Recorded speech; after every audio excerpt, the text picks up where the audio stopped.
안녕하세요. 오늘은 두 번째 시간입니다. 처음에 아마 녹화할 때 처음이고 해서 목소리도 좀 작게 녹화된 것 같아요. 그래서 두 번째니까 조금 더 신경을 써서 한번 이야기를 나눠보겠습니다. 오늘 이야기 나눌 주제는 논문 쓰기의 어떤 어려움이나 고단함에 대해서 한번 이야기해 보려고 해요.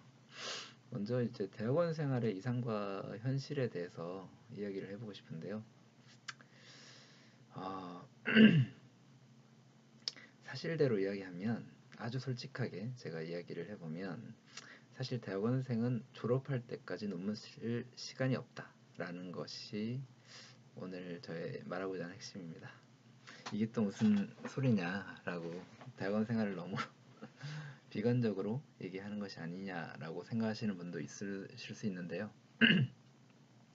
한번 제 이야기를 한번 들어보시면, 이것이 이제 본인이 향후에 겪게 될, 대학원에 가실 분이라면 겪게 될 상황하고 과연 얼마나 비슷한지, 혹은 대학원을 지금 현재 다니고 계신 분이라면 얼마나 비슷한지 한번 들어보세요. 아는 경우도 많이 있고, 또 훌륭한 아마 학풍을 지닌 학교도 있으니까 아마 다를 수도 있지만 제 주변에 아마 많은 상황이라서 말씀을 드리겠습니다. 대학원은 보통 이제 일반 대학원과 특수 대학원으로 나눠지죠. 보통 일반 대학원생들은 한 학기당 3과목을 수업을 듣고요. 학과 조교나 연구 조교 일을 하면서 논문을 같이 쓰는 게 보통입니다. 특히 대학원은 장학제도가 갖춰 있지 않은 경우가 많기 때문에 학업과 일을 병행해야 되는 경우도 많이 있고요. 비교적 운이 좋아서 학교에서 조교를 하면서 학비를 조달하는 경우도 있지만, 그조차 이제 여의치 않은 사람들은 대부분 아르바이트를 하면서 학비를 모으기도 합니다. 대학원에 진학해서 정말 공부에 전념하고 싶다면 경제적인 여건이 갖춰져 있거나 학업과 일을 병행할 수 있도록 효율적인 구조를 만들어야 되는데요.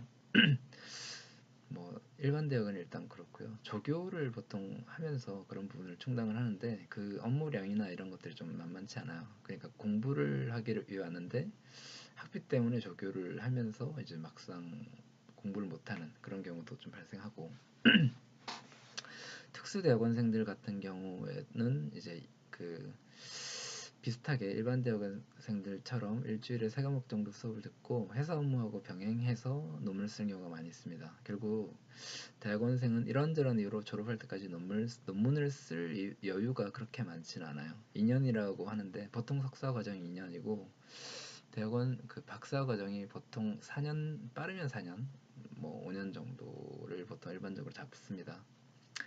보통 마지막 학기에 논문을 쓰려고 하면 졸업하기까지 힘든 시간을 보내야 할 겁니다. 매 학기를 굉장히 좀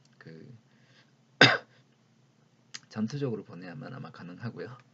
일반적으로 매 학기마다 이제 물어봐요. 논문 주제 혹시 정했냐? 어떤 걸 쓸 거냐라고 물어보면 자기는 정했다고 할 거라고 하는데 그게 매 학기마다 바뀌죠.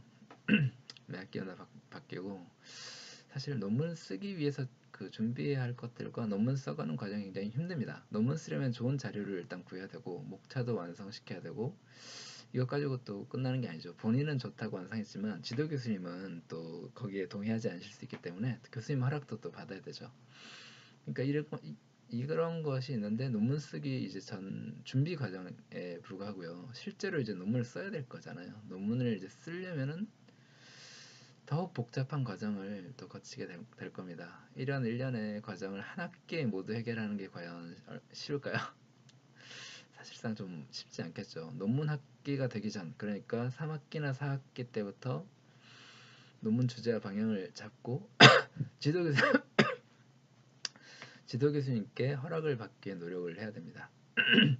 논문 주제 잡는 거는 대학원 재학 중에 강의를 들으면서 틈틈이 생각해 놓는 게 좋습니다. 무엇보다 교수님께 논문 지도를 부탁하러 가서 무엇을 전공하고 싶은지, 어떤 논문을 쓰고 싶은지 이야기를 할 수 있어야 되겠죠.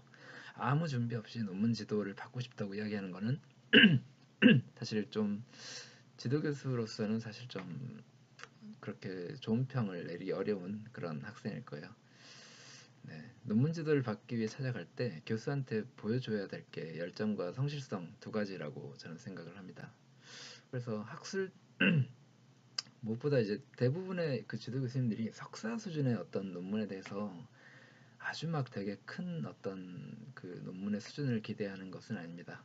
굳이 따지자면 학술적 기여도를 따지는 거는 박사학위 논문 정도가 아닐까라고 생각이 되고요. 석사 논문은 요즘 젊은 연구자들의 경향이 어떤지를 참조하는 지표로 이용되는 게 현실입니다. 그러므로 석사 논문 심사할 때는 내용의 어떤 참신성이라든가 독창성보다는 어떤 그 내용 전개의 논리성이나 타당성을 보는 게 일반적이라고 생각이 됩니다. 당연히 뭐 참신한 주제면 좋겠죠. 그렇지만 일반적으로 이제 논문 쓰기 어떤 기본 자세가 석사 논문에 좀 나왔는가 이런 것들 좀 보는 경우가 많이 있다고 생각이 됩니다. 네, 그러면 오늘은 여기까지 좀 하고요. 시간이 금방 가네요. 네, 아직도 제가 초보자라서. 그렇고 다음은 제가 이제 논문이 어떤 종류로 나눠지는지 논문의 어떤 논문이란 무엇인지를 한번 살펴보려고 합니다. 예를 들자면 학위 논문 학술지 등도 있고 뭐 국내 학술지 뭐 등재지라고 하죠. 학술지 그 다음에 국제 학술지 스코프스 저널 등이 뭔지를 한번 그 전반적으로 한번 살펴보도록 하겠습니다. 감사합니다.